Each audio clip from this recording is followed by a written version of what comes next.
वहां लंका में जब से हनुमान जी लंका को जलाकर गए तब से राक्षस भयभीत रहने लगे। अपने अपने घरों में सब विचार करते हैं कि अब राक्षस कुल की रक्षा का कोई उपाय नहीं है जिसके दूत का बल वर्णन नहीं किया जा सकता। उसके स्वयं नगर में आने पर कौन भलाई है, हम लोगों की बड़ी बुरी दशा होगी। दूतियों से नगर वासियों के वचन सुनकर मंदोदरी बहुत ही व्याकुल हो गई। वह एकांत में हाथ जोड़कर पति रावण के चरणों लगी और नीति रस में पगी हुई वाणी बोली, हे प्रियतम, श्री हरि से विरोध छोड़ दीजिए। मेरे कहने को अत्यंत ही हितकर जानकर हृदय में धारण कीजिए। जिनके दूत की करनी का विचार करते ही राक्षसों की स्त्रियों के गर्भ गिर जाते हैं। हे प्यारे स्वामी, यदि भला चाहते हैं तो अपने मंत्री को बुलाकर उसके साथ उनकी स्त्री को भेज दीजिए। सीता आपके कुल रूपी कमलों के वन को दुख देने वाली जाड़े की रात्रि के समान आई है। हे नाथ सुनिए, सीता को दिए बिना शंभु और ब्रह्मा के किए भी आपका भला नहीं हो सकता।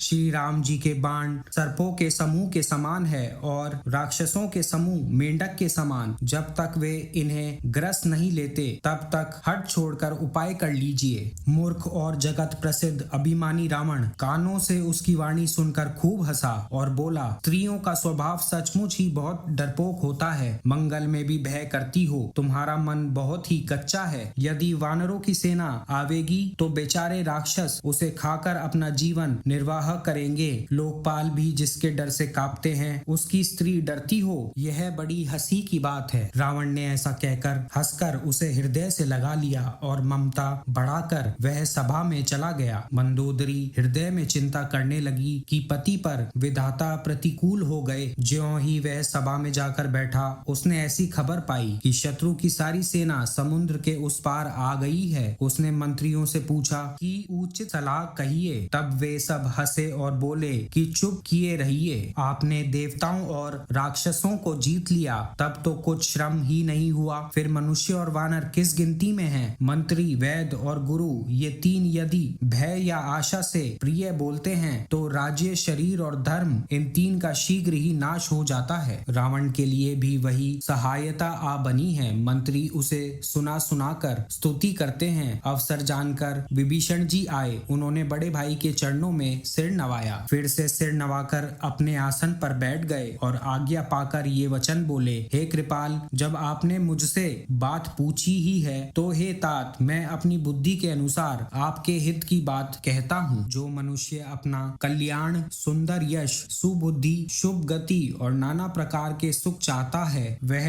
हे स्वामी पर स्त्री के ललाट को चौथ के चंद्रमा की तरह त्याग दे। अर्थात जैसे लोग चौथ के चंद्रमा को नहीं देखते, उसी प्रकार पर स्त्री का मुख भी न देखे। 14 भुवनों का एक ही स्वामी हो, वह भी जीवों से वैर करके ठहर नहीं सकता। जो मनुष्य गुणों का समुद्र और चतुर हो, उसे चाहे थोड़ा भी लोभ क्यों न हो तो भी कोई भला नहीं कहता। हे नाथ, काम, क्रोध, मद और लोभ ये सब नरक के रास्ते हैं। इन सब को छोड़कर श्री रामचंद्र जी को भजिए, जिन्हें संत भजते हैं। हे तात, राम मनुष्यों के ही राजा नहीं हैं, वे समस्त लोकों के स्वामी और काल के भी काल हैं। वे संपूर्ण ऐश्वर्य, यश, श्री धर्म, वैराग्य एवं ज्ञान के भंडार भगवान हैं। वे निरामय, विकार रहित, अजन्मे, व्यापक, अजय, अनादि और अनंत ब्रह्म हैं। उन कृपा के समुद्र भगवान ने पृथ्वी, ब्राह्मण, गौ और देवताओं का हित करने के लिए ही मनुष्य शरीर धारण किया है। हे भाई सुनिए, वे सेवकों को आनंद देने वाले, दुष्टों के समूह का नाश करने वाले और वेद तथा धर्म की रक्षा करने वाले हैं। वैर त्याग कर उन्हें मस्तक नवाइए। वे श्री रघुनाथ जी शरणागत का दुख नाश करने वाले हैं। हे नाथ, उन प्रभु सर्वेश्वर को जानकी जी दे दीजिए और बिना ही कारण स्नेह करने वाले श्री राम जी को भजिए। जिसे संपूर्ण जगत से द्रोह करने का पाप लगा है, शरण जाने पर प्रभु उसका भी त्याग नहीं करते। जिनका नाम तीनों तापों का नाश करने वाला है, वे ही प्रभु मनुष्य रूप में प्रकट हुए हैं। हे रावण, हृदय में यह समझ लीजिए। हे दशीष, चरणों लगता हूँ और विनती करता हूँ कि मान, मोह और मद को त्याग कर आप कौशलपति श्री राम जी का भजन कीजिए। मुनि पुलस्त्य जी ने अपने शिष्य के हाथ यह बात कहला भेजी है। हे तात, सुंदर अवसर पाकर मैंने तुरंत ही वह बात प्रभु से कह दी। माल्यवान नाम का एक बहुत ही बुद्धिमान मंत्री था। उसने उन विभीषण के के वचन सुनकर बहुत सुख माना और कहा, हे तात, आपके छोटे भाई नीति विभूषण हैं। विभीषण जो कुछ कह रहे हैं उसे हृदय में धारण कर लीजिए। रावण ने कहा, ये दोनों मूर्ख शत्रु की महिमा बखान रहे हैं, यहाँ कोई है, इन्हें दूर करो ना। तब माल्यवान तो घर लौट गया और विभीषण जी हाथ जोड़कर फिर कहने लगे, हे नाथ, पुराण और वेद ऐसा कहते हैं कि सुबुद्धि और कुबुद्धि सबके हृदय में रहती है। जहाँ सुबुद्धि है वहाँ नाना प्रकार की संपदाएं रहती हैं और जहाँ कुबुद्धि है वहाँ परिणाम में विपत्ति रहती है। आपके हृदय में उल्टी बुद्धि आ बसी है, इसी से आप हित को अहित और शत्रु को मित्र मान रहे हैं। जो राक्षस कुल के लिए काल रात्रि के समान है, उन सीता पर आपकी बड़ी प्रीति है। हे तात, मैं चरण पकड़कर आपसे भीख मांगता हूँ कि आप मेरा दुलार रखिए। श्री राम जी को सीता जी दे दीजिए जिसमें आपका अहित ना हो। विभीषण ने पंडितों, पुराणों और वेदों द्वारा समस्त वाणी से नीति बखान कर कही, पर उसे सुनते ही रावण क्रोधित होकर उठा और बोला कि रे दुष्ट, अब मृत्यु तेरे निकट आ गई है। अरे मूर्ख, तू जीता तो है सदा मेरा जिलाया हुआ, पर हे मूढ़ पक्ष, तुझे शत्रु का ही अच्छा लगता है। अरे दुष्ट, बता न, जगत में ऐसा कौन है जिसे मैंने अपनी भुजाओं के बल से न जीता हो। मेरे नगर में रहकर प्रेम करता है तपस्वियों पर। मूर्ख, उन्हीं से जा मिल और उन्हीं को नीति बता। ऐसा कहकर रावण ने उन्हें लात मारी, परंतु छोटे भाई विभीषण ने मारने पर भी बार बार उसके चरण ही पकड़े। शिव जी कहते हैं, हे उमा, संत की यही बड़ाई महिमा है कि वे बुराई करने पर भी बुराई करने वाले की भलाई ही करते हैं। विभीषण जी ने कहा, आप मेरे पिता के समान हैं, मुझे मारा सो तो अच्छा ही किया, परंतु हे नाथ, आपका भला श्री राम जी को भजने में ही है। इतना कहकर विभीषण अपने मंत्रियों को साथ लेकर आकाश मार्ग में गए और सबको सुनाकर वे ऐसा कहने लगे, श्री राम जी सत्य संकल्प एवं प्रभु हैं और तुम्हारी सभा काल के वश हैं, अतः मैं अब श्री रघुवीर की शरण जाता हूँ, मुझे दोष न देना। ऐसा कहकर विभीषण जी ज्यों ही चले त्यों ही सब राक्षस आयुहीन हो गए। शिव जी कहते हैं, हे भवानी, साधु का अपमान तुरंत ही संपूर्ण कल्याण की हानि कर देता है। रावण ने जिस क्षण विभीषण को त्यागा उसी क्षण वह अभागा वैभव ऐश्वर्य से हीन हो गया। विभीषण जी हर्षित होकर मन में अनेकों मनोरथ करते हुए श्री रघुनाथ जी के पास चले। वे सोचते जाते थे, मैं जाकर भगवान के कोमल और लाल वर्ण के सुंदर चरण कमलों के दर्शन करूंगा, जो सेवकों को सुख देने वाले हैं, जिन चरणों का स्पर्श पाकर ऋषि पत्नी अहल्या तर गई हैं और जो दंड कवन को पवित्र करने वाले हैं, जिन चरणों को जानकी जी ने हृदय में धारण कर रखा है, जो कपट मृग के साथ पृथ्वी पर दौड़ते थे और जो चरण कमल साक्षात शिव जी के हृदय रूपी सरोवर में विराजते हैं। मेरा अहोभाग्य है कि उन्हीं को आज मैं देखूंगा। जिन चरणों की पादुकाओं में भरत जी ने अपना मन लगा रखा है, आज मैं उन्हीं चरणों को अभी जाकर इन नेत्रों से देखूंगा। इस प्रकार प्रेम सहित विचार करते हुए वे शीघ्र ही समुद्र के इस पार आ गए। वानरों ने विभीषण को आते देखा तो उन्होंने जाना कि शत्रु का कोई खास दूत है। उन्हें ठहराकर वे सुग्रीव के पास आए और उनको सब समाचार कह सुनाए। सुग्रीव ने कहा, हे रघुनाथ जी सुनिए, रावण का भाई मिलने आया है। प्रभु श्री राम जी ने कहा, हे मित्र, तुम क्या समझते हो? वानर राज सुग्रीव ने कहा, हे महाराज सुनिए, राक्षसों की माया जानी नहीं जाती। यह इच्छानुसार रूप बदलने वाला छली न जाने किस कारण आया है। जान पड़ता है यह मूर्ख हमारा भेद लेने आया है, इसलिए मुझे तो यही अच्छा लगता है कि इसे बांध रखा जाए। श्री राम जी ने कहा, हे मित्र, तुमने नीति तो अच्छी विचारी, परंतु मेरा प्रण तो है शरणागत के भय को हर लेना। प्रभु के वचन सुनकर हनुमान जी हर्षित हुए और मन ही मन कहने लगे कि भगवान कैसे शरणागत वत्सल शरण में आए हुए पर पिता की भांति प्रेम करने वाले हैं। श्री राम जी फिर बोले, जो मनुष्य अपने अहित का अनुमान करके शरण में आए हुए का त्याग कर देते हैं, वे पामर हैं, पापमय हैं, उन्हें देखने में भी हानि है। जिसे करोड़ों ब्राह्मणों की हत्या लगी हो, शरण में आने पर मैं उसे भी नहीं त्यागता। जीव ज्यों ही मेरे सम्मुख होता है त्यों ही उसके करोड़ों जन्मों के पाप नष्ट हो जाते हैं। पापी का यह सहज स्वभाव होता है कि मेरा भजन उसे कभी नहीं सुहाता। यदि वह रावण का भाई निश्चय ही दुष्ट हृदय का होता तो क्या वह मेरे सम्मुख आ सकता था। जो मनुष्य निर्मल मन का होता है वही मुझे पाता है। मुझे कपट और छल छिद्र नहीं सुहाते। यदि उसे रावण न भेद लेने को भेजा है तब भी हे सुग्रीव अपने को कुछ भी भय या हानि नहीं है, क्योंकि हे सखे जगत में जितने भी राक्षस हैं लक्ष्मण क्षण भर में उन सबको मार सकते हैं, और यदि वह भयभीत होकर मेरी शरण आया है तो मैं तो उसे प्राणों की तरह रखूंगा। कृपा के धाम श्री राम जी ने हंसकर कहा, दोनों ही स्थितियों में उसे ले आओ।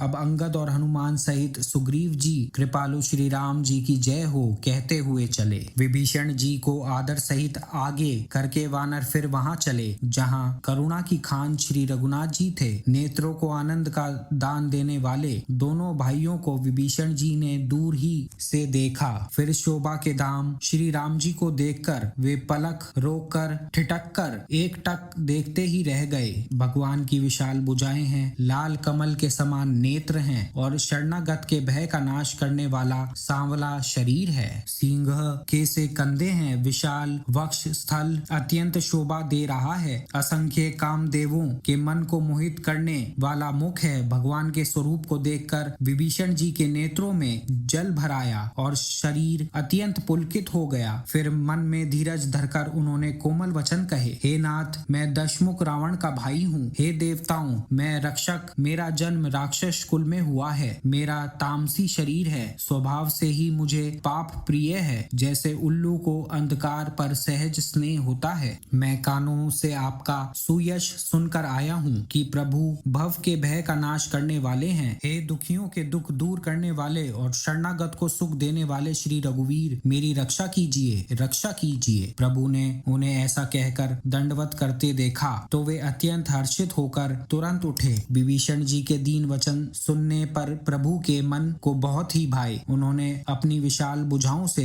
पकड़कर उनको हृदय से लगा लिया। छोटे भाई लक्ष्मण जी सहित गले मिलकर उनको अपने पास बैठाकर श्री राम जी भक्तों के भय को हरने वाले वचन बोले, हे लंकेश परिवार सहित आपकी कुशल कहो। तुम्हारा निवास बुरी जगह पर है, दिन रात दुष्टों की मंडली में बसते हो। हे सखे तुम्हारा धर्म किस प्रकार निभता है मैं तुम्हारी सब रीति जानता हूँ। तुम अत्यंत नीति निपुण हो, तुम्हें अनीति नहीं सुहाती। हे तात नरक में रहना वरन अच्छा है, परंतु विधाता दुष्ट का संग कभी न दे। हे रघुनाथ जी अब आपके चरणों का दर्शन कर कुशल से हूँ। जो आपने अपना सेवक जानकर मुझ पर दया की है, तब तक जीव की कुशल नहीं और ना स्वप्न में भी उसके मन को शांति है, जब तक वह शोक के घर काम को छोड़कर श्री राम जी को नहीं भजता। लोभ मोह मत्सर मद और मान आदि अनेकों दुष्ट तभी तक हृदय में बसते हैं जब तक कि धनुष बाण और कमर में तरकस धारण किए हुए श्री रघुनाथ जी हृदय में नहीं बसते। ममता पूर्ण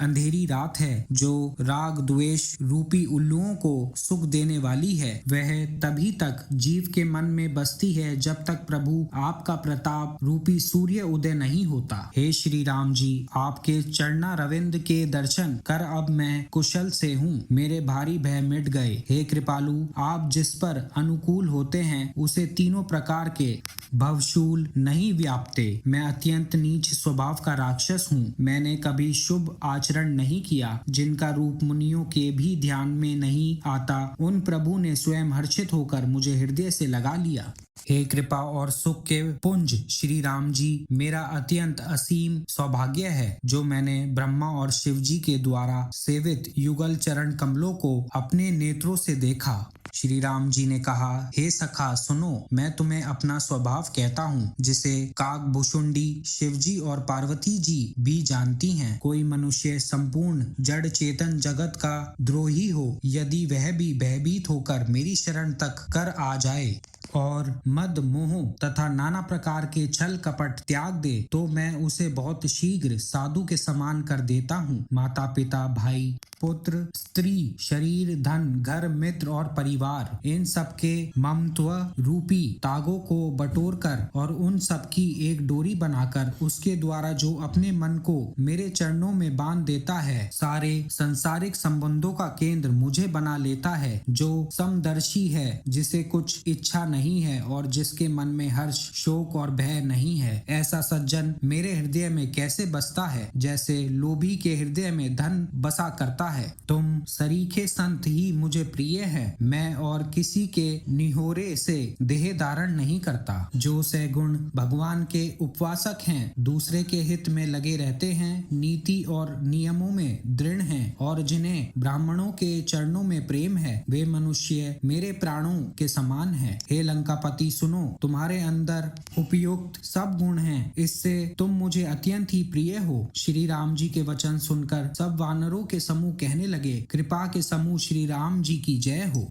प्रभु की वाणी सुनते हैं और उसे कानों के लिए अमृत जानकर विभीषण जी अघाते नहीं हैं। वे बार बार श्री राम जी के चरण कमलों को पकड़ते हैं। अपार प्रेम है, हृदय में समाता नहीं है। विभीषण जी ने कहा, हे देव, हे चराचर जगत के स्वामी, हे शरणागत के रक्षक, सबके हृदय के भीतर ही जानने वाले, सुनिए, मेरे हृदय में पहले कुछ वासना थी, वह प्रभु के चरणों की प्रीति रूपी नदी में बह गई। अब तो हे कृपालु, शिव जी के मन को सदैव प्रिय लगने वाली आपकी पवित्र भक्ति मुझे दीजिए। एव मस्तु कहकर रणधीर प्रभु श्री राम जी ने तुरंत ही समुद्र का जल मांगा और कहा, हे सखा, यद्यपि तुम्हारी इच्छा नहीं है, पर जगत में मेरा दर्शन अमोघ है। ऐसा कहकर श्री राम जी ने उनको राज तिलक कर दिया। आकाश से पुष्पों की अपार वृष्टि हुई। श्री राम जी ने रावण की क्रोध रूपी अग्नि में, जो अपनी श्वास रूपी पवन से प्रचंड हो रही थी, जलते हुए विभीषण को बचा लिया और उसे अखंड राज्य दिया। शिव जी ने जो संपत्ति रावण को 10 सिरों की बलि देने पर दी थी, वही संपत्ति श्री रघुनाथ जी ने विभीषण को बहुत सकूचते हुए दी। ऐसे परम कृपालु प्रभु को छोड़कर जो मनुष्य दूसरे को भजते हैं, वे बिना सींग पूंछ के पशु हैं। अपना सेवक जानकर विभीषण जी को श्री राम जी ने अपना लिया। प्रभु का स्वभाव वानर कुल के मन को बहुत भाया। फिर सब कुछ जानने वाले, सबके हृदय में बसने वाले, स्वरूप सबसे रहित, उदासीन कारण से मनुष्य बने हुए तथा राक्षसों के कुल का नाश करने वाले श्री राम जी नीति की रक्षा करने वाले वचन बोले। हे वीर वानर राज सुग्रीव और लंकापति विभीषण, सुनो, इस गहरे समुद्र को किस प्रकार पार किया जाए। अनेक जाति के मगर, सांप और मछलियों से भरा हुआ यह अत्यंत अथाह समुद्र पार करने में सब प्रकार से कठिन है। विभीषण जी ने कहा, हे रघुनाथ जी, सुनिए, यद्यपि आपका एक बाण ही करोड़ों समुद्रों को सोखने वाला है, तथापि नीति ऐसी कही गई है कि जाकर समुद्र से प्रार्थना की जाए। हे प्रभु, समुद्र आपके कुल में बड़े हैं, वे विचार कर उपाय बतला देंगे। तब रीछ और वानरों की सारी सेना बिना ही परिश्रम के समुद्र के पार उतर जाएगी। श्री राम जी ने कहा, हे सखा, तुमने अच्छा उपाय बताया, यही किया जाए। यदि देव सहायक हो, यह सलाह लक्ष्मण जी के मन को अच्छी नहीं लगी। श्री राम जी के वचन सुनकर तो उन्होंने बहुत ही दुख पाया। लक्ष्मण जी ने कहा, हे नाथ, देव का कौन भरोसा, मन में क्रोध कीजिए, ले आइए और समुद्र को सुखा डालिए। यह देव तो कायर के मन का एक आधार हैं। आलसी लोग ही देव देव पुकारा करते हैं। यह सुनकर श्री रघुवीर हंसकर बोले, ऐसे ही करेंगे, मन में धीरज रखो। ऐसा कहकर छोटे भाई को समझाकर प्रभु श्री रघुनाथ जी समुद्र के समीप गए। उन्होंने पहले सिर नवाकर प्रणाम किया, फिर किनारे पर कुश बिछाकर बैठ गए। इधर ज्यों ही विभीषण जी प्रभु के पास आए थे, त्यों ही रावण ने उनके पीछे दूत भेजे थे। कपट से वानर का शरीर धारण कर उन्होंने सब लीलाएं देखी। वे अपने हृदय में प्रभु के गुणों की और शरणागत पर अनेक स्नेह की सराहना करने लगे। फिर वे प्रकट रूप में भी अत्यंत प्रेम के साथ श्री राम जी के स्वभाव की बड़ाई करने लगे। उन्हें दुराव भूल गया। सब वानरों ने जाना कि ये शत्रु के दूत हैं और वे उन सबको बांधकर सुग्रीव के पास ले आए। सुग्रीव ने कहा, सब वानरों सुनो, राक्षसों के अंग भंग करके भेज दो। सुग्रीव के वचन सुनकर वानर दौड़े। दूतों को बांधकर उन्होंने सेना के चारों ओर घुमाया। वानर उन्हें बहुत तरह से मारने लगे। वे दीन होकर पुकारते थे, फिर भी वानरों ने उन्हें नहीं छोड़ा। तब दूतों ने पुकार कर कहा, जो हमारे नाक कान काटेगा उसे कौशलाधीश श्री राम जी की सौगंध है। यह सुनकर लक्ष्मण जी ने सबको निकट बुलाया। उन्हें बड़ी दया लगी। इससे हंसकर उन्होंने राक्षसों को तुरंत ही छोड़ दिया और उनसे कहा, रावण के हाथ में यह चिट्ठी देना और कहना, हे कुल घातक, लक्ष्मण के शब्दों को बाँचो। फिर उस मूर्ख से जबानी यह मेरा उदार संदेश कहना कि सीता जी को देकर उनसे श्री राम जी से मिलो, नहीं तो तुम्हारा काल आ गया। लक्ष्मण जी के चरणों में मस्तक नवाकर श्री राम जी के गुणों की कथा वर्णन करते हुए दूत तुरंत ही चल दिए। श्री राम जी का यश कहते हुए वे लंका में आए और उन्होंने रावण के चरणों में सिर नवाया। दशमुख रावण ने हंसकर बात पूछी, अरे शुक, अपनी कुशल क्यों नहीं कहता? फिर उस विभीषण का समाचार सुना, मृत्यु जिसके अत्यंत निकट आ गई है। मूर्ख ने राज्य करते हुए लंका को त्याग दिया, अभागा अब जौ का कीड़ा बनेगा। फिर भालू और वानरों की सेना का हाल कह, जो कठिन काल की प्रेरणा से यहाँ चली आई है और जिनके जीवन का रक्षक कोमल चित वाला बेचारा समुद्र बन गया है, अर्थात उनके और राक्षसों के बीच में यदि समुद्र न होता तो अब तक राक्षस उन्हें मारकर खा गए होते। फिर उन तपस्वियों की बात बता जिनके हृदय में मेरा बड़ा डर है, उनसे तेरी भेंट हुई या वे कानों से मेरा सुयश सुनकर ही लौट गए? शत्रु सेना का तेज और बल बताता क्यों नहीं? तेरा चित्त बहुत ही चकित हो रहा है। दूत ने कहा, हे नाथ, आपने जैसे कृपा करके पूछा है वैसे ही क्रोध छोड़कर मेरा कहना मानिए। जब आपका छोटा भाई श्री राम जी से जाकर मिला तब उसके पहुंचते ही श्री राम जी ने उसको राज तिलक कर दिया। हम रावण के दूत हैं, यह कानों से सुनकर वानरों ने हमें बांधकर बहुत कष्ट दिए, यहाँ तक कि वे हमारे नाक कान काटने लगे। श्री राम जी की शपथ दिलाने पर कहीं उन्होंने हमको छोड़ा। हे नाथ, आपने श्री राम जी की सेना पूछी, 100 वह तो 100 करोड़ मुखों से भी वर्णन नहीं किया जा सकता। अनेकों रंगों के भालू और वानरों की सेना है जो भयंकर मुख वाले, विशाल शरीर वाले और भयानक हैं। जिसने नगर को जलाया और आपके पुत्र अक्षय कुमार को मारा, उसका बल तो सब वानरों में थोड़ा है। असंख्य नामों वाले बड़े ही कठोर और भयंकर योद्धा हैं, उनमें असंख्य हाथियों का बल है और वे बड़े ही विशाल हैं। द्विविद, मयंद, नील, नल, अंगद, गद, विकटास्य, दधिमुख, केसरी, निषट, शट और जाम्बवान, ये सभी बल की राशि हैं। ये सब वानर बल में सुग्रीव के समान हैं और इनके जैसे करोड़ों हैं। उन बहुत सौ को गिन ही कौन सकता है। श्री राम जी की कृपा में उनमें अतुलनीय बल है, वे तीनों लोकों को तृण के समान समझते हैं।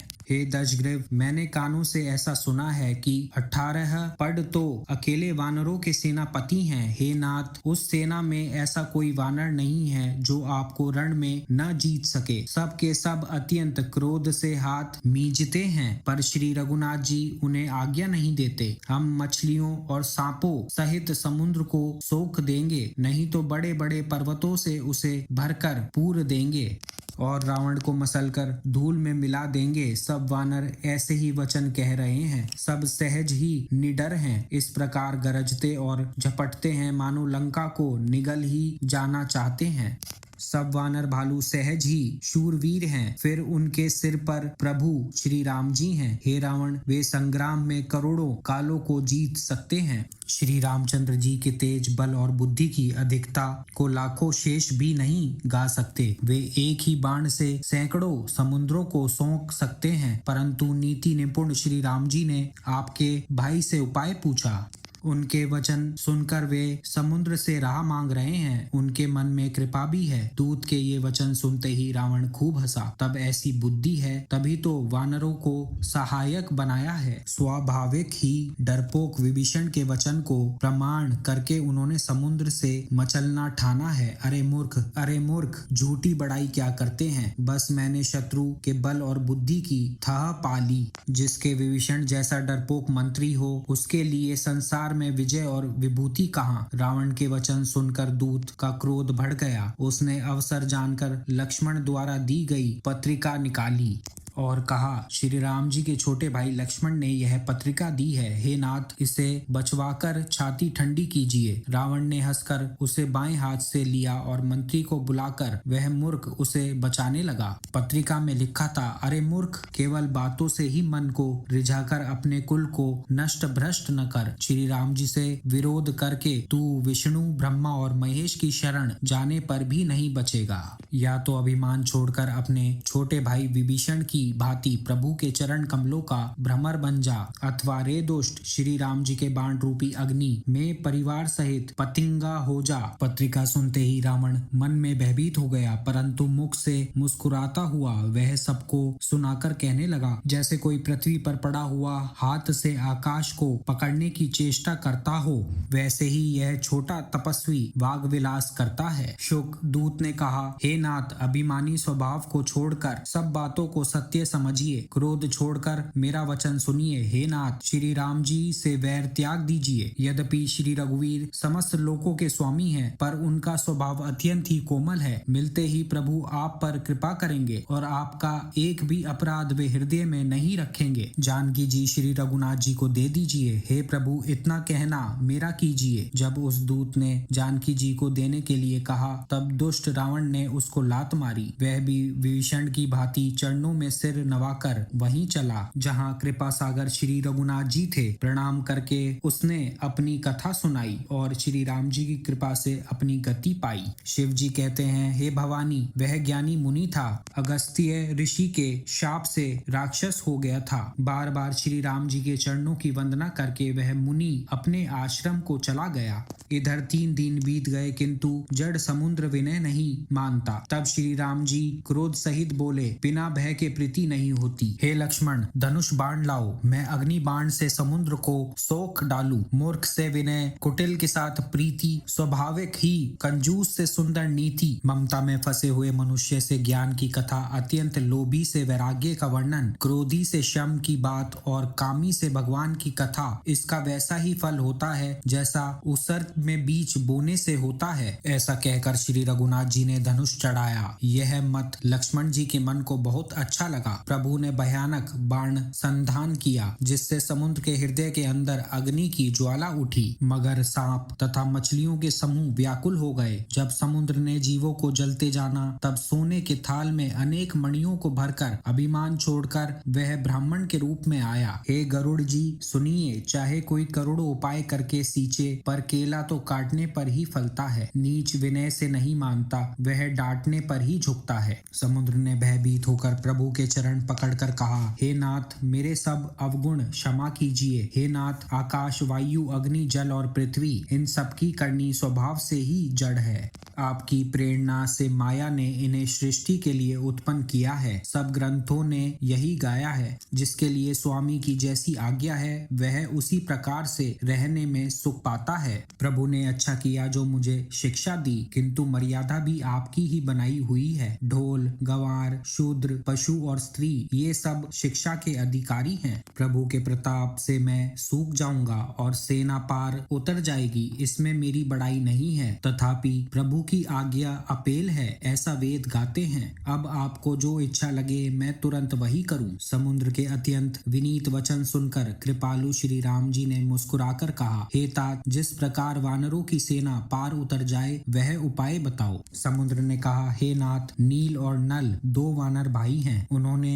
लड़कपन में ऋषि से आशीर्वाद पाया था। उनके स्पर्श कर लेने से ही भारी भारी पहाड़ भी आपके प्रताप से समुद्र पर तैर जाएंगे। मैं भी प्रभु की प्रभुता को हृदय में धारण कर अपने बल के अनुसार सहायता करूंगा। हे नाथ, इस प्रकार समुद्र को बंधाइए, जिससे तीनों लोकों में आपका सुंदर यश गाया जाए। इस बाण से मेरे उत्तर तट पर रहने वाले पाप के राशि दुष्ट मनुष्यों का वध कीजिए। कृपालु और रणधीर श्री राम जी ने समुद्र के मन की पीड़ा सुनकर उसे तुरंत ही हर लिया। श्री राम जी का भारी बल और पौरुष देखकर समुद्र हर्षित होकर सुखी हो गया। उसने उन दुष्टों का सारा चरित्र प्रभु को कह सुनाया। फिर चरणों की वंदना करके समुद्र चला गया। समुद्र अपने घर चला गया। श्री रघुनाथ जी को यह मत अच्छा लगा। यह चरित्र कलयुग के पापों को हरने वाला है। इसे तुलसीदास ने अपनी बुद्धि के अनुसार गाया है। श्री रघुनाथ जी के गुण समूह सुख के धाम, संदेह का नाश करने वाले और विषाद का दमन करने वाले हैं। अरे मूर्ख मन, तू संसार का